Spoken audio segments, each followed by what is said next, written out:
Welcome to another edition of the Calgary Sessions. I'm your host, Jeff Humphreys. This is episode number 7. Today's guest, him and I, we go way back, just kind of running in the same circles in Calgary for years. I'll let him introduce himself, name, and what you're up to right now. Yeah, I'm Ernie Tsu. I'm the one of the part owners of Trolley 5 Community Brew Pub. Yeah, just down the street from here. Cool. The gist of the show is entrepreneurs, artists, and athletes. You obviously fall into the entrepreneur category. Yeah.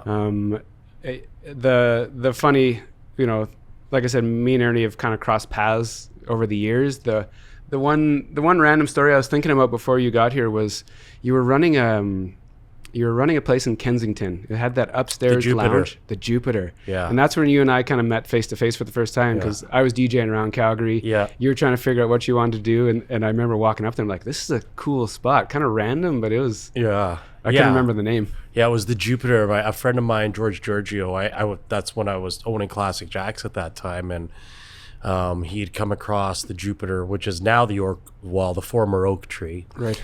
And he came across basically a steal of a deal on a lease and asked me if I'd come and give him a hand, and we whipped together Jupiter. Yeah, that's crazy. Yeah, live music. It was a live music venue then. Yep. And then back in the day, I could say it now, it was an after hours location, as everyone well knew in our industry back then. So that was a long time ago.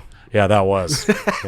Yeah. So I kind of just want to get into your story. Obviously, you're a face around town forever. We'll get into all the different places you've been, but you know a lot of people in the city. A lot of people know you. What I don't know is just kind of the early on.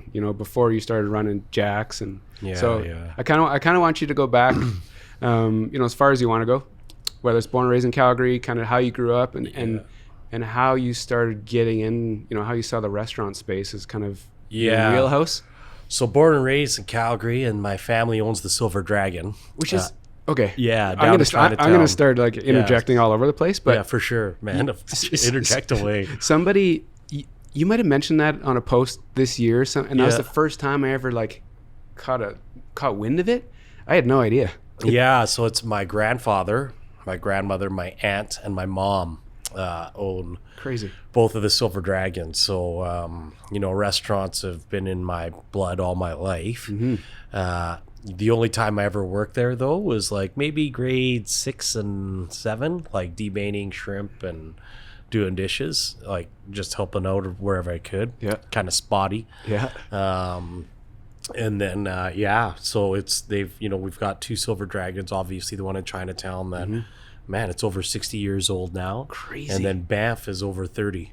Yeah. I had no idea. Over 35 years, actually, if I calculate it right.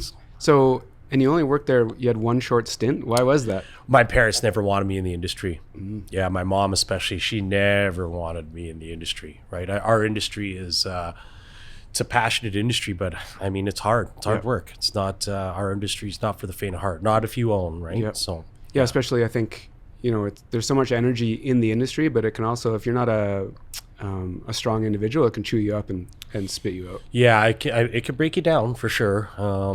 But if you once you get into rhythm and routine, and you kind of see the labor of love come to light, our industry's the best. I agree. The best. Yep. Yeah. So obviously you saw the restaurant world at an early age. It was, your family's entire life. So you kind of go through junior high school, and what are you up to then? You playing sports, or you working, or what are you doing? Deep in sports. I was quite a shitty kid up until grade 7. My mom had a, lack of better words, a breakdown, and one of her best friends had their kids in Calgary Christian School. Oh yeah.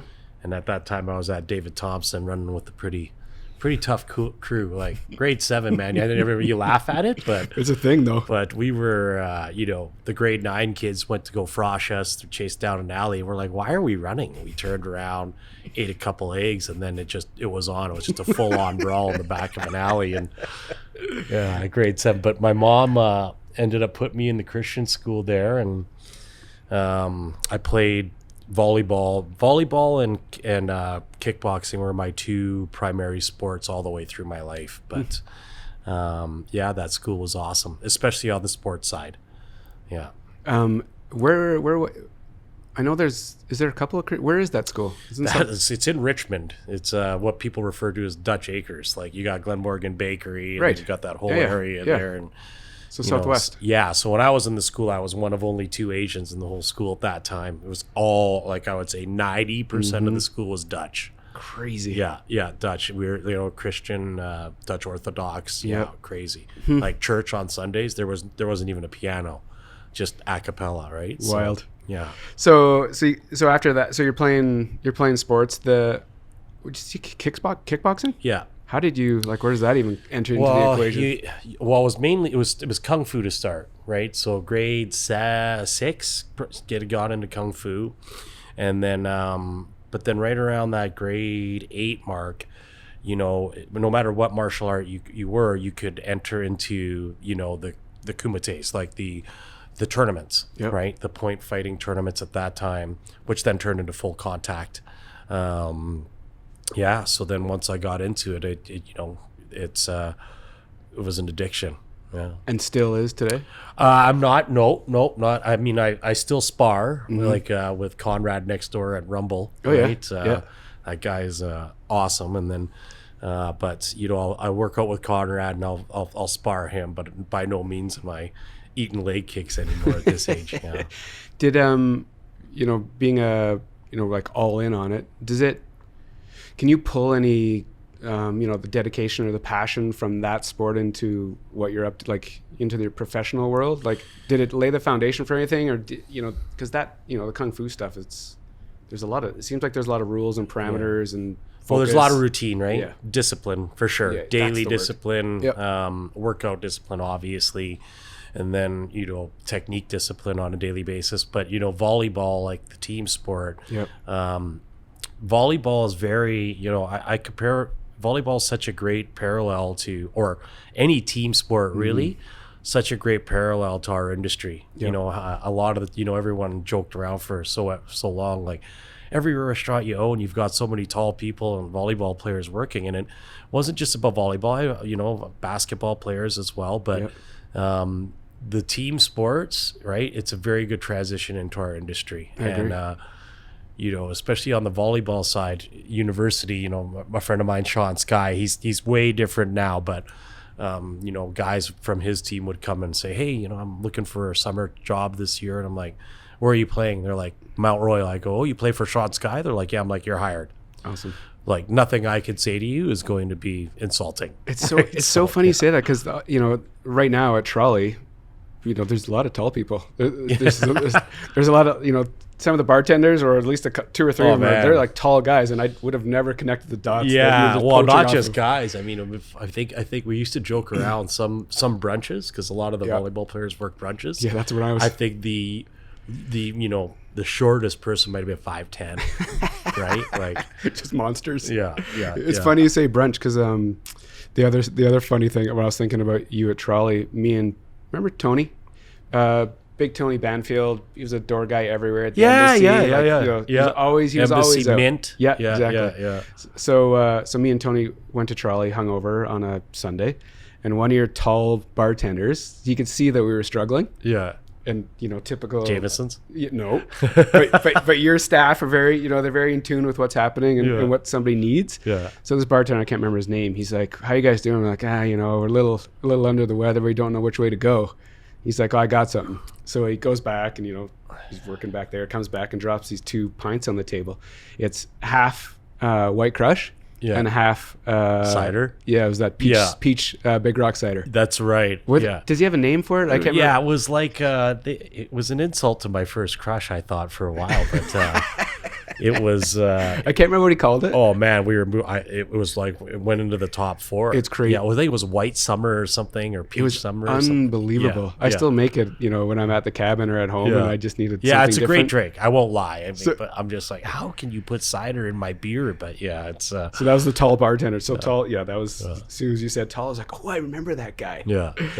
It's interesting you talk about the team stuff, because I grew up playing sport too. Yeah. Kind of at a decent level, and I've been noticing all these parallels to sport and business, and you kind of running different operations. Do you come at it as more of a coaching angle versus, I'm the GM and I'm the owner and I do this, or how does that approach, from sport to running? Yeah, especially I'd say the last 4 years, has been a really the most important transition in terms of owning and managing the team and how to work with different personalities. I coach at Western Canada High School still, right? Yep. And they three-peated right before COVID. Awesome. Girls did. But one thing I really learned with the girls is, their maturity level now is off the charts, just in the information age. And they would come to me and say, hey, we want to give you some feedback about, practice or... Which is so different from growing the way we grew up. Exactly. Like it was a one-way conversation. Yeah, exactly. It was, this is the way we approach the game. This is the game plan, stick to it, that's it. But... so now, like probably my last 4 years, even with the team meetings, I would never run the team meeting after a match. It'd be the two captains. Right. So the two captains would start the team meeting, and then, we'd always have the grade 11 kid that we knew was going to be the next passing of the guard. And, okay, what's your input, Scarlett, on the match? So, when transitioning that to the industry, because our industry right now, it changes on a daily basis. It's so awesome that way, no day is ever the same in our industry, right? And now listening to the managers now and getting their input on where things have to go from here, us old guard, we got to step aside and let it happen. And that old guard, it's like sport or even at work, it was always your boss would just tell you something and you took it and went, even if you didn't want to do it. You might mutter it under your breath, or you might be pissed off for a while. But now it just seems like there is more of that, not white gloves, but there's definitely more of it's a two-way conversation to get something done. It's still a two-way conversation, but you still have to, we've got verbiage inside the restaurant called drop the hammer. There's times we have to drop the hammer and guys, this is the standard that we operate off of, period. So if your input that you're about to give is not going to be in line with the standard that we have, then it's not going to work. Right. And the other language we have is, don't give me the bullshit puppy dogs and ice cream. Right. It's not going to work that way. Right. If it does not uphold the standard. So it's a fine balance, right? Especially on a day-to-day basis. I mean, Trolley 5 is a great example. We've had to survive 2 years of construction and now a pandemic. Right. So all the while, inching along and making sure that we're still profitable and still able to give back to the community. It's what you guys have gone through in the last 2 years is obviously. Oh, this whole street, what everybody's gone through on this street, man. Yeah. You can't prepare. Oh, you've been in the industry forever, and there's no way you could ever prepare for this kind of mayhem. Crazy. So after when did you start when did you start going against your parents and start getting into the restaurant? Or was there something before you started working in restaurants? Sports was my focus, through high school? Yeah. Throughout junior high school. My mom always tells the story. They booked a family trip to Disneyland, right? And for the first time in my life, I got cut from Team Alberta in grade 10. And got down to the last 15 and there was no red shirts at that time, so got clipped. And that summer, I told my parents, I'm like, I'm not going. They're like, what? And all I did was vertical training that summer and right back onto the team the next year. Did you hire somebody to train, or was it because back then I didn't feel like it was just like you had to figure it out yourself? You had to figure it out yourself. At that time there was a gym, Fish Creek gym, and one of my friend's parents was a personal trainer there. And I was working with him and saying, look, I'm jumping high. I think I was jumping 29 at that time, right? Which in this day and age is nothing. 32. I was jumping 32 at that time. And what position did you play? I was a left side. Okay. I was a power hitter at that time is what the verbiage was. There was no left or right. It was like you're a power setter or middle. there was no libero, there was no defensive player sweeping across the back, so you had to figure it out, especially being short. So I was gonna say, like, I would have never thought that you would have been. Yeah. Well, and then it was right around the time the Olympics were coming around, so the U.S. national team had a little Asian guy named Eric Sato on the team, and I was like, well, if Sato can jump 40, I can get there. And yeah, by the time I got back to school and club, I was like 41 off the floor. Yeah. So how'd you do it then? Honestly, just every day, worked out every day on. Did you weight yourself and vertical, jump, or what'd you do? Yep. There was there was a school across the field from me, so I had like little piece of chalk and kind of jump up and not make them knock on the wall. And, but skateboarding too was huge. Like I skateboarded every day, hours a day, because that's how I got around. But yeah, because so it was like that's how you got around, but you also love skateboarding? Oh, I loved it. Yeah, that was back in the day of Tony Hawk, Per Willander, Caballero, Mark Gonzalez, Christian Hosoi, right? So that's when Thrasher magazine did come out and was like, that was the thing, right? So did you, this is funny because I just had this conversation. Did you, when the city of Calgary started popping up ramps? I was there skateboarding at City Hall in protest when they started to, what was it? I think they were, street ramps weren't allowed. Backyard ramps. Yeah, ramps weren't allowed, and you had to go to a specific location. Yeah, so I was I think it was like 400 skateboarders out front of City Hall ripping around. Yeah, crazy. It was pretty funny. It was funny because, just an earlier episode, I was talking to Rice about skateboarding, and he was all into it too. And it's funny, he was talking about the same things. The ramps in the backyards getting disappearing, and then the city having those kind of pop up. They were dragging half pipes all over the city, and quarter pipes, and back then it was either you're one of two things: you were street or you were pipe, right? So it's kind of like the preppies or the socials. That's right? So it's like pretty funny back then. So you skated, and really you just trained yourself to jump higher? Just train. So from 29 to 41, you just did that all by yourself? Yeah, 32 inches to 41. Yeah, just all by myself. Crazy. Yeah, well, and then my friend's dad, he gave me, I think it was like 7 routines to stick to. Crazy. And then, just for martial arts, he started looking at, other crazy shit that you could implement into getting your vertical up. Crazy, man. Yeah. Huh. So then when do you start working? When do you start picking your where industry? Or is there anything before the industry? No. I worked since I was 13. My first job was McDonald's, man. No way. Yeah. My mom was like, you're getting a job. And at 13, grade 8, I was already working at McDonald's. And why? She didn't want you in her restaurant, so she just made you just get a job somewhere? She just wanted me to get a work ethic. Gotcha. And I think she could, at that time, academics was never a real strong point for me. Yeah, join the club. It just never was, right? And I think she, my mom's pretty smart, so she kind of identified that, got me working at McDonald's. By grade 9, I had 3 jobs. I had McDonald's, I had Lake Midnapore, and I was at Canadian Superstore in the photo department, right? So that was my, you just get into that rhythm of working your ass off, right? So work ethic was built in pretty quick. And then for the industry, a new pub had gone up in Midnapore, and it was called the Seahorse Pub and Restaurant, and it was kind of like the talk of the community. It was going to, back then the Claudios group had built this beautiful restaurant, like maritime pub on one side and then seafood restaurant on the other. And we're talking, back then it was average ticket price for food would have been about $65. No way. Yeah, your black and prime rib,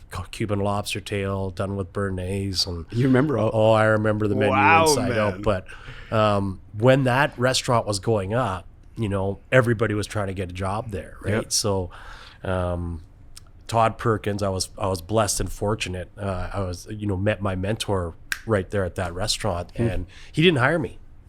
I went there. I was like, "Listen, man, I want to apply for a server." How old? I was 19, just turned 19. Yep. said, Todd, listen, like, I'd like to come on as a server here. And he's like, no, you come on as a busser. Like, take a look around you. We've got, seasoned veteran servers from the keg, from Smugglers at that time. Like, I think the youngest guy might have been 25, as a waiter there, or, waitress. And I just kept going back. I'd go back twice a day until. And they were already open, or they were? No, they were just about to open. So you were hammering it. Got into that last training group, right?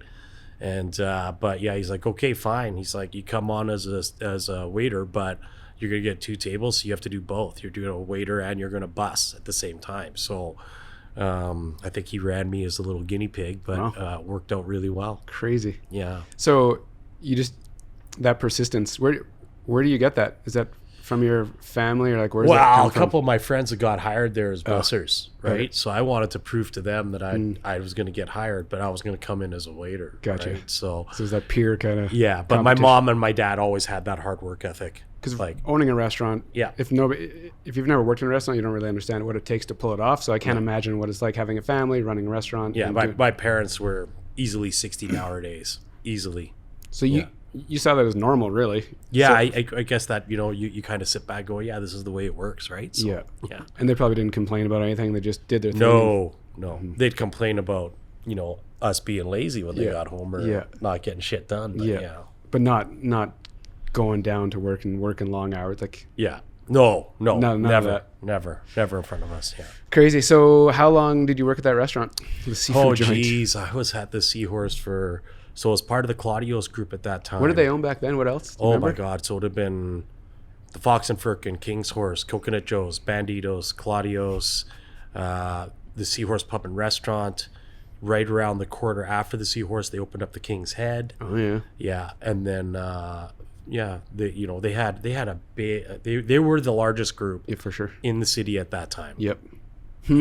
So how long? 3? I was there for at least 3-4 years, and scaled, worked my way through the management ranks. And you did. So you went, like all the way to the GM, like running. Yeah, I was AGM at the time, and then Todd left the Seahorse, and he ended up at Billy McIntyre's in the Rattlesnake Saloon. This is sorry. Yeah. This is another reason I wanted you on the show, because you're going to bring up names that man, there's not and a lot of people remember me from the Rattlesnake Saloon. Because I did some crazy shit there. But when I went to when Todd went to Billy Mac's, I was still part of the Claudio's group, and then I had a very good gift for promoting, promotions and marketing. Yep.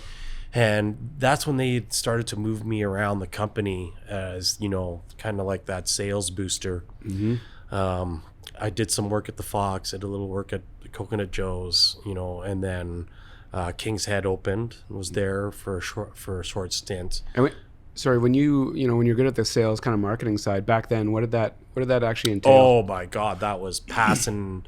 Remember the old school, like, hey man, come down for a free drink, right? Those tickets, right? So you're passing out those tickets. I'd have a stack of them, and a book of all the restaurants that I would hit, right? Like, I went to Malarkey's today and dropped off 8 tickets to, DJ, Marky Mark or whoever's DJing at that time, right? So, so that's, and then of course, just inside the restaurant, like, we were so busy at Coconut Joe's at that time. It was easy. It was like, hey, do you want a free drink for Thursday? Right? When we were trying to build Thursdays or whatever, Bladder Buster Thursdays, I think it was back then, where you first person to go to the bathroom, the free beer ended, right? So, oh, crazy. Yeah. And so, the things like that side of you obviously it is carried through everything you've done. Every place that you work at, you're definitely the face and the voice, and you're like a big presence in these rooms. So it was natural. Like, it was just. No, you know what? To be honest with you, that wasn't enjoyable. Like, you didn't like being that. Like, no, I didn't like flipping tickets and. No, I liked seeing the night build. There's nothing better than standing in the. There's nothing better than when you're standing in the booth, and you see the culminate, like Senior Frogs Sundays. I remember when I started, the industry Sundays. That was I started Senior Frog Sundays. way. And you want to hear something, how I started it? 2 BAs. I started with 2 BAs. Mark Smith was one of the senior bartenders there at the time. We had like, back when bartenders were bar gods, right? You had to have the draw bartenders. Yeah. And, when I wanted to push industry Sundays, all the old guard was like, no, this will never work. We tried it a couple times. It's shit. Like, so I said, okay, that fine. At that point, I'd already run the Rattlesnake Saloon. I'd already run, the Fox, Coconut Joe's, Banditos, King's Horse, right? Yeah. With a buddy of mine, Corey Carson. But I was like, okay, no problem. Like, you guys don't want to do it. I get it. So what I did was I took 2 BAs, 2 porters, Quincy and a guy named Buddha. Okay. Right. And, Quincy was a good looking kid, but Buddha was like, a solid 6, right? Yeah. But it's funny you say it though, because the God bartender thing and the BA thing, it was a thing. Oh, back the ranks, then, right? yeah. But I told them, I said, listen, how would you like to start bartending? Because every BA's dream is to get behind the wood. And they're like, what do you want us to do? And I'm like, I want you to help me build the industry Sundays. It's going to take a fuckload of work, but I want you to help me build the industry Sundays. And they're like, what's that going to take? I'm like, 30 locations a week. I want you to hit 30 restaurants a week, minimum, right? And they'd usually top out 40 minimum. Yep. And dropping off handbills. Yeah, handbills, like the tickets for Industry Sunday, the free drinks. Yep. And what was pivotal was I was able to get Shabba just to help us start building it as the DJ. Yep.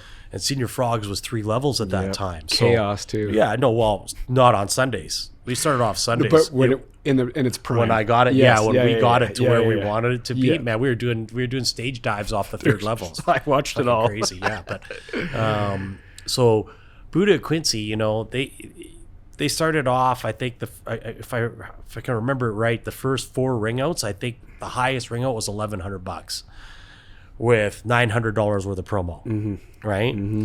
But then it was one long weekend Sunday, right around that 6th, 7th week.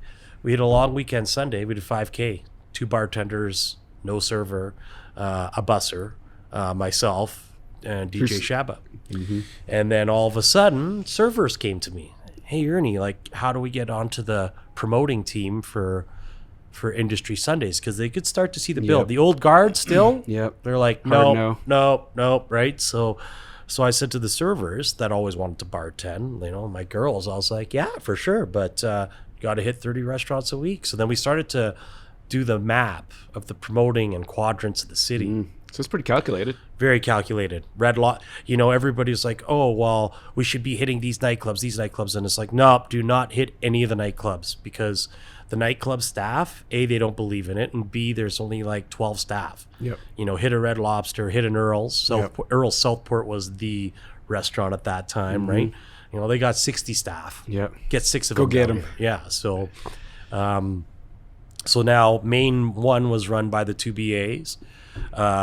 Shooter bar on the bottom level was now taken over by 2 servers. Yep. And then sure enough, now within, by the 4th month, we're doing over 25 grand. So it was a lot of work, but like, lined up by 7 o'clock. Yeah, that place was mayhem. Yeah. I don't know how we got in all the time. Somebody knew somebody, or somebody knew you somehow, but we'd even do the line walk. We'd even do the line walk. You'd be like, Humphreys, what are you doing, brother? Get to the fucking back door, right? So, because I think back then I was working at the embassy. Yeah. Which if it would have been embassy or mint. Yeah, it would have been embassy. You're right. It would have been the embassy. Yeah. Because then, so there's all us. And the thing about the industry is obviously we work Friday, Saturdays, Thursday, Friday, Saturdays, and Sundays was our time to go. Yeah. And so I think the spotlight for me was definitely the Rattlesnake Saloon. That's what like catapulted me into the nightclub industry. Mm-hmm. And then from there, it was Frogs. And then I was poached by Paul Vickers at the original Cowboys at 9th and 5th. And how long were you there? Oh, Cowboys, the original. Oh, I think it was about 3 years. Yeah, 4 years. And it's funny because as you're working there, the embassy's in the same parking lot. Yep. The pregame was a handful of us walking over to Cowboys at whatever time, 7:30, 8 o'clock, and hang out there for a couple hours and then go to work. And then us coming back to embassy for after hours, right? Yeah, fuck. It was so fun back then. Yeah, it was. You know what it was? It was a true culture back then. Yeah. It was a true culture back then. It really was. The industry culture back then was like none other. And why do you think that is? Like a simpler time, like cell phones weren't, everything wasn't so accessible. You kind of got to a spot and you kind of camped there. And like, what do you think? What's changed, do you think? Well, I think a huge part of the change is, I mean, Jeff, like, that's not bullshit. Look at the money we made back then, right? Yeah. Like, it was the good. amount of money that we were making either as bartenders, servers, Claudio's group took very good care of their managers. Yeah. Right. Paul too at Cowboys. It's well known that Paul, love him or hate him, Paul takes very good care of his management team. Yep. Same with Dave Erner, right? So the money back then was, some nights you'd be walking out 6 bills, 7 bills, right? So way back then, the money was a trap, right? It was a trap to not move on. Totally. Right? Yep. Now, the industry's more of I'd say the industry is more of a, like a stopping point until,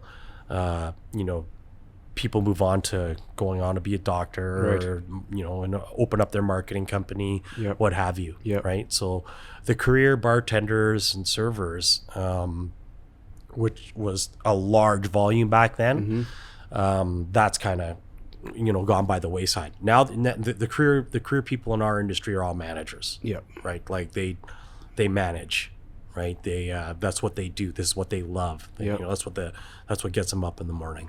Do you think, because you're still in it, the type of person, is it the same individual back then till now who kind of bartenders and servers? Is it the same kind of, is it the same energy, or is it just it feels like two different? Yeah, I mean, there's some great bartenders in this city, right? I mean, the cocktail culture has taken over now, right? For sure. Which is odd because, when we were coming up through the industry, it was, how fast are you? Yeah. Right? You better be fucking fast. Yeah. Right? Yeah. Now it's, okay, well, this beautiful handmade crafted cocktail, it's a different mentality. Yeah. Right? It's this cocktail could take 6 minutes to get to the table, and in that respect. And now, I mean, there's no nightclubs, right? Yeah. Look at how many nightclubs there were when we were coming up, as opposed to the last 5 years, right? I mean, in Calgary, you've got Commonwealth, you've got Cowboys, you have Knoxville's, kind of stops there. And the beer halls, they're not really. Yeah, I mean, the beer halls are not what, I mean, the beer halls, clubs. you don't have people jumping off of balconies, doing stage dives and lighting bars on fire and blowing fireballs into the crowd. And So that's a big piece of it then. It's just there's not a lot of people they're not getting exposed to like the real nightlife, like the nightclub, because there's not many around. Like there's not a lot of options anymore. Yeah, I mean, and the options that we have are still great. Don't get me wrong. Yep. Like, man, Commonwealth's done a great job. Yep. Cowboys still, I mean, look at it. Cowboys is Yeah. Cowboys institution, Forever. right? Yep. Yeah, I mean, it's still there. It's not the same flashy, draw bartenders. Yeah. Right. And that's a big piece because, I went to junior high, elementary and junior high with Jeff Wheels. Jeff and I are still great friends. So yeah, he was formerly known as Wheels. Yeah. Oh, okay. Sorry. Yeah. Formerly known as Wheels. I haven't talked to the guy in forever, but it's when you say that, those bartenders, that's the vision that comes in. Rolly, Chris Rollins. Yeah. Right. Like, they were kind of like the last guard, like where people be at the doors. Like, is Wheels working? Is Rolly working? Right. So, who's the BA Cowboys? Rod? Rod Jones. It's Bubba. funny. Yeah. So like, Bubba. this is a long time ago. Yeah. Like this is, 20 years ago. And we can still I can still remember these names of these. Well, because they're big personalities, Yeah. right? Massive personalities. Yeah. Right. So. And now, when you are those personalities still around, or like you said, Oh, are they all yeah. managers now? Yeah, yeah. Most of our managers, you still get amazing personalities coming through our industry. Yeah. At this, I mean, if the industry's not going to change in that respect, it's just you don't have that old school like, hey, let's go hit 30 restaurants today and really push this industry night. For sure. Yeah. Way different. So after Cowboys, you're there for 3-ish years. Where's your next adventure? Man, Cowboys was then back to Senior Frogs, right? Back to Senior Frogs, and then that's when I ran into. I started up a bank machine company in Calgary with a friend of mine, Jim Wilson. I was working for him as a sales rep for ATMs. His company was like the second company in all of Western Canada selling ATMs. And your hook was you could get him into all the restaurant Yeah, bars. I'm like, I can get him into the restaurants. I'm like, how much are you gonna give me? He's like 25 cents. I think it was 50 cents a transaction. And I was like, 50 cents a transaction, right? So I started working the numbers. I'm like, man, I just need to sell 10 of these damn things and I'm off to the races. But I actually was going to leave the industry. I was at Senior Frogs. I went to the drink. Oh yeah. And then once the bank machines got to be full time, I left the drink to kind of focus on the ATMs. And that's how I ran into George at Classic Jack's. It would just turn to Classic Jack's from Safuzi's. And, I said, trying to sell George on an ATM. And I said, hey, man, I heard some rumors that you actually might be selling. And he's like, yeah, I think I might just sell Jack's. It, just isn't going the way that I want it to go. And Safuzi's was a tough sell at that time. It was just a little bit ahead of its time, I think, in Calgary. Yeah. So for me at that time, I was like, well, I kind of looked around Classic Jack's at that time. I'm like, do you need help? And he's like, you'd come on? I'm like, yeah, I'll partner up, like sweat it out with you. I mean, if I can't fill up 120 seats, something's wrong. Mm-hmm. You've lost your touch. Right. And we started from the ground level, Jeff, and I mean ground level. George's brother, Ari, ran the kitchen. Yep. George bartended. I started off with one server. Crazy. Yeah. And then right from there, we built it up from, struggling at, I think it was like 16, 17K a week at that time. And then, it went big. And then Jack's went big. It caught fire. And I'm still, so back then when Jack's is the thing, I'm still working in bars, or I think I might have started DJing by then. So I might have been at the original Mark down the street. Yeah. But that place, it was always the starter or the ender. Like you could always, you always knew what you're getting into. Yeah. And it was always like, it was kind of controlled chaos. There was people there that, a bunch of industry people. Obviously the staff was, next level. The deals were always crazy. And the staff were next level, but they weren't in the scene. No. Nobody knew where they came from. That's what I was so Yeah. confused. Like, how did Ernie East find Coasters. these people? East Coasters. Oh. Yeah, because at that time the East Coast economy was really poor. So I had one server from the East Coast, and I was like, man, does this girl work hard? But straight out of high school, straight into university with a degree, and not just a degree, coming back in, at 3.9 and getting to Calgary, and because Calgary had so much opportunity at that time. Yep. And and then we built it from there. It was crazy. Yeah. Crazy.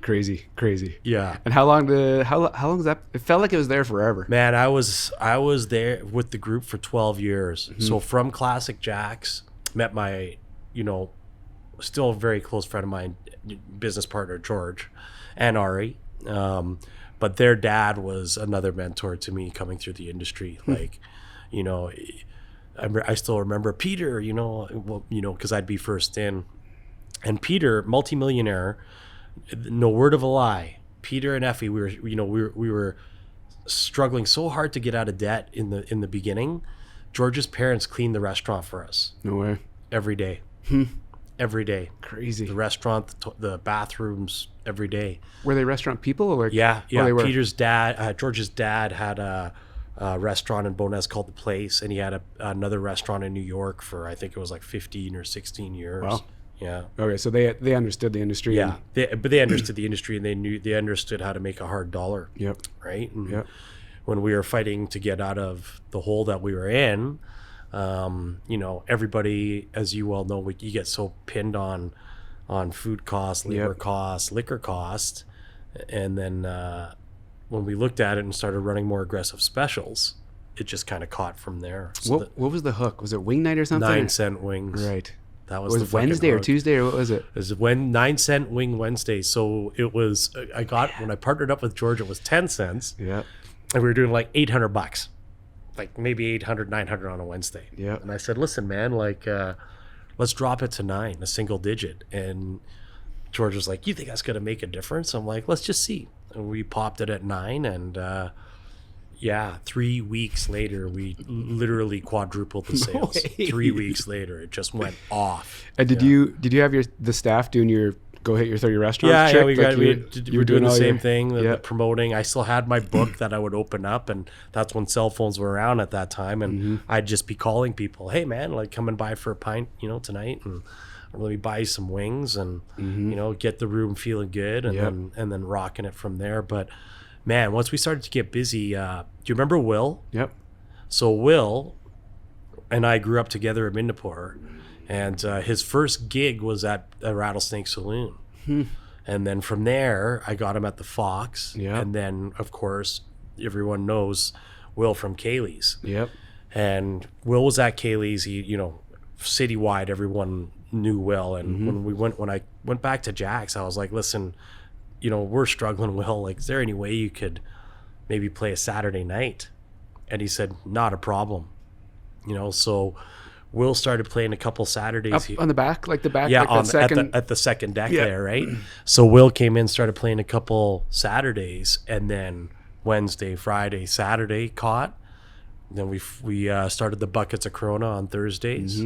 So we had 4 unbelievably crazy busy nights, and then because of our staff, the rest of the week just kind of fell into place. So crazy. Will, I haven't heard that name in forever. Yeah, he's still kicking ass. No way. Yeah, he lives out in Vancouver, I believe. And the last time I saw him, he was the headliner at Ironwood, and we had some great laughs. Because everywhere he went, it kind of he can make it. Will could come fill alive. a room. Yeah. Will could fill a room, like by himself. Yeah, by himself. Crazy. Yeah. Huh. So 12 years at Jack's, and then 12 years at Jack's, and during that time, I developed the concept for 1410 World Beer House, which was kind of a it was definitely a new kind of. It was, but that was when, like, we gotta remember something. This is when George and I are like, we've created the original dive bar. We're like $2.99 Budweiser, Kokanee, $2, $3 Coronas, and here I am going off to Europe, coming back saying, hey George, we're gonna sell beers at $8 a pop, and no one believed in the concept, no one. And we bought another cursed location, right?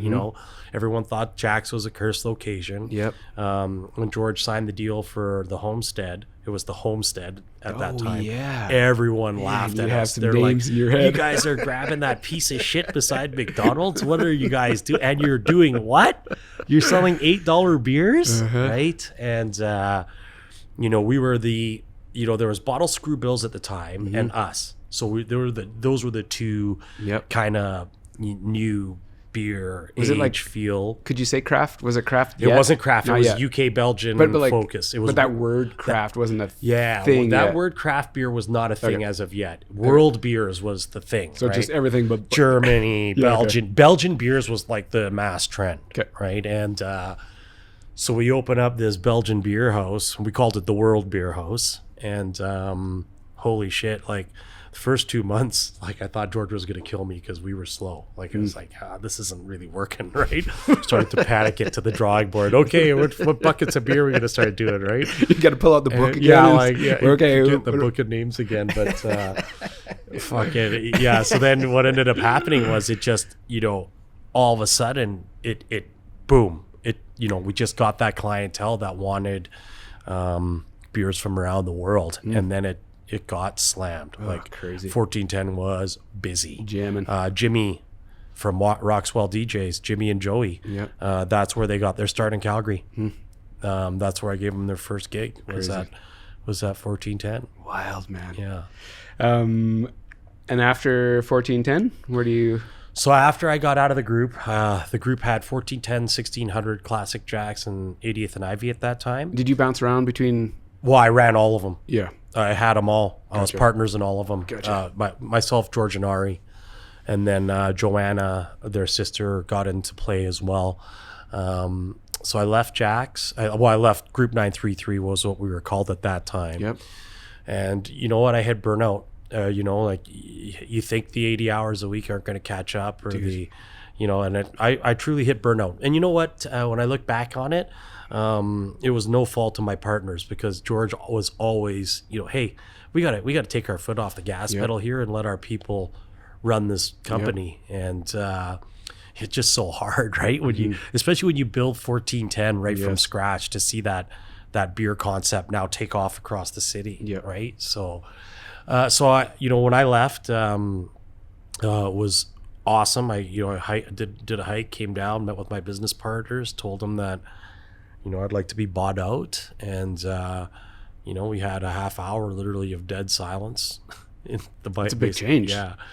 And we're best friends too. We traveled the world together, right? But I knew at that time that I needed to make a change. And my wife now, at that time when we were together, she's like, okay, well, I don't know what you're gonna do, and I'm like, neither do I. But we'll go from here. And it was, I still remember it. Within 2 hours of leaving Group 933, the email had gone out, and within 2 hours I was getting calls from everybody like, hey, would you come on? Well, you do want to partner up in a new venture. We know that you've got probably some concepts in your hip that you'd like to get launched. And I didn't return any of the calls, none of them, right? And I ended up running into PJ, and he was one of the people that were calling, and ran into PJ. I can't remember if it was a Starbucks or a coffee shop or something. And he's like, hey man, you don't believe in returning calls? And I'm like, I just need some time. Need a break. I just need some time. I need a break. And I don't, to this day, when I think about it, that, PJ LaRue is like, he should be in fucking Star Wars, because he pulled a Jedi mind trick on me. He got you, hey? Yeah, I was like, yeah, you should, I talked to Rob and John, like Rob Swiderski and John Leewag, and, why don't you come over and consult, right? Like, because Craft was destroying it at that time. Like a couple years into Craft, or is it? It would have been maybe the second year into Craft, maybe the first. But they were the game. Craft was. Yeah. Like the numbers that building did, I still am in shock. It's a monster. Yeah, but so I'm like, why would you want me to come at Craft, right? But I ended up coming and consult. Next thing I GM'd the store. Like they said, we need you to now run the store. He totally Jedi'd you. Yeah, and I was like, well, I'm not, being a GM is not my thing, right? And then PJ, who's also obviously an amazing mogul in this city, right? Why don't you get in the ownership group? We're opening up Edmonton, Vancouver. The door's open. But then Melrose closed, right? So Wayne closed Melrose, and at my age, Jeff, like the idea, like when they opened up Edmonton, I was there for 2 weeks. Oof. And the kitchen's upstairs, right, in Edmonton, and I was dead. I'd work an 8-hour shift, and I thought it felt like I ran like 80 miles. Yeah, I was broken. But when Melrose closed, I said to PJ, I said, look, I want to go after Melrose. I want to, my lifelong dream to open up a brewery. And PJ's like, let's do it. And I'm like, oh, let's? He's like, yeah, just the two of us. So the rest is history. Crazy. Yeah, and to this day, like, I credit our landlord Wayne. I mean, he was getting offers from Keg, Joey's, CAC. Like, he was getting offers from big chains. Yeah. And we went off the board. Yeah, we flew him to Portland with us and walked him through what we wanted to do. And yeah. How many years has it been open now? Come 5 years in July. Crazy. Fuck, it's just gone by. Crazy. It's been hell. It feels like 20. And so before all the, before the world falls apart last year, that, like, Trolley's I've been there quite a bit, and every time you go there, you get, it's just good. Oh, it's good service. Man. The food's good. Like, I'm not just blowing smoke up your ass. I understand what it feels like to be in a good room, and yeah, it just works. Like, everything. It's a giant place, but it all. And I credit that to the team. I really do. This year is my year to transition, like to make sure I've got 2 people picked out that, you know, will be the face of Trolley 5 Cool. Coming out of this. Yep. Right. And it has to happen For sure. You know, I mean, what more can I do Yep. with, you know, that younger hip clientele that loves beer, right? Yep. I love beer. Yep. But when you have an old guy repping beer, that you get more old guys coming in drinking beer, right? And you got to have that. Not as often either. Yeah, we're exactly, right? You know, if it's going to be a true community craft beer brew pub, then that age demo has to be accordingly as well. And so what's your involvement with the beer? As in, you know, I'm not blowing smoke up your ass. First Crush is probably my favorite beer. And, you know, I'm a water skier, and for whatever weird reason, you guys put a water skier on the can. Yeah, so First Crush, man, that's you? That's my baby. Dude, yeah. First Crush is because PJ had craft, we had craft, right? Yep. And Deschutes Chainbreaker had come through the through the taps at that time. Yep. And it was a white IPA, and at that time, there was, you know, you have your IPAs, you got your Imperial IPA, you have your American Pale Ales, you have your Belgian Whites, right? You have your German Weisses, but there was no idea. Someone like a brewery had now married a Belgian wit with a North American IPA, and when Chainbreaker came through, I was like, holy shit, like this fucking beer is amazing, right? So and it's like First Crush. I mean, I shouldn't be saying this, but I mean, First Crush is over 6%, right? Dude, but it drinks like it's 4.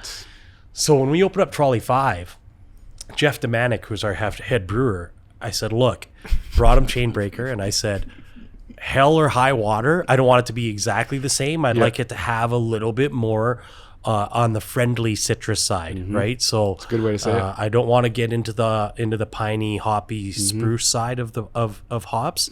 I want it to be more on that citrus side. Because my dream was for it to be called First Crush. And here's the reason why, for you as a water skier.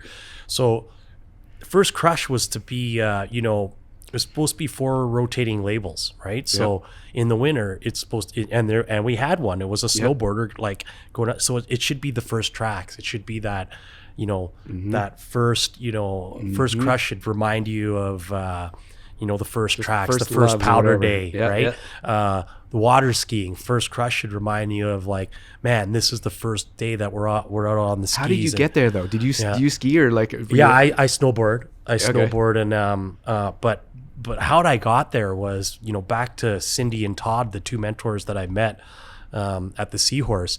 They truly taught me the love of dining, right? Like, you know, the passion for wine, oysters. You know, with my staff, I'm like, whenever we talk about beer or we develop a beer, it should remind you of the first grilled cheese sandwich you ever had, right? Like that's so what, good, man. right? So First Crush was supposed to be, you know, that pinnacle of whatever sport, right? Yep. You know, and unfortunately, four different labels every year, you know, costs you a shitload. Right. So now the logo, if you look at it, it's goggles, but it has the mountains and then the orange, which kind of represents that beautiful orange coriander feel to it. Ski poles.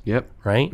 And so there's one label now. Just one label. Yeah, because I didn't see the water skier last summer. And I was like, I wonder if they just ran a bunch of masks. But I am looking at now doing, because we do have, we're now Trolley 5 has been changed to all tall cans. Okay. All of our cores have been moved off at our contract site. So now what I'm going to do with First Crush when it goes to a tall can, do you know Zach Colburn?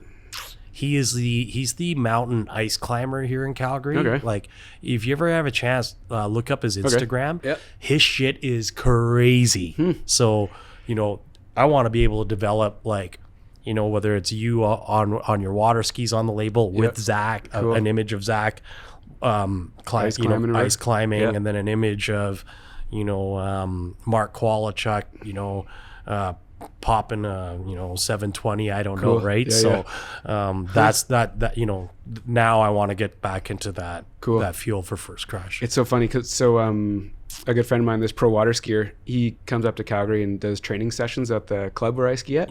So for sure enough, I've stumbled across First Crush. There's a water skier, so he comes into town to run these clinics. I'm like, hey, we got to go down to this place. Well, first of all, I had a 6-pack in the fridge. Yeah. So I show him this. He's like, oh man, what is this? And then we went down to your place, had dinner, a bunch of First Crushes. So Yeah. it's, the water ski industry is so small that when I saw this, I was like, oh, it's just speaking to us. Yeah. So I had to tell everybody about it. It's so crazy. Yeah, I put the water skier on, and people were texting me, "Man, this is awesome!" Because what else is First Crush? It's a great boat beer, right? Totally. It's an awesome beer to be having when it's like 30 degrees outside on the boat. So good. Yeah, I know you're a busy guy. I'll put a bow on this. I feel like now that we're kind of at the beer talk, we could probably go on for a while, but the show is called the Calgary Sessions. The way I like to put a bow on this thing is, when I say the word Calgary, or where does your head go? What do you think? It's kind of, a buddy gave me this idea just because it's the name of the show, ending on this. So when I say Calgary, what do you? I think resilience.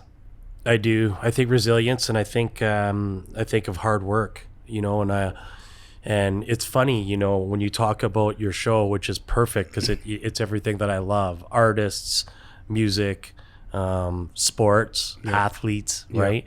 And when I look at Calgary, I think of those components of resiliency and hard work, because when I look at the entrepreneurs around me, especially in our industry that have still plugged their way through this, it makes me, I never look at it as competition.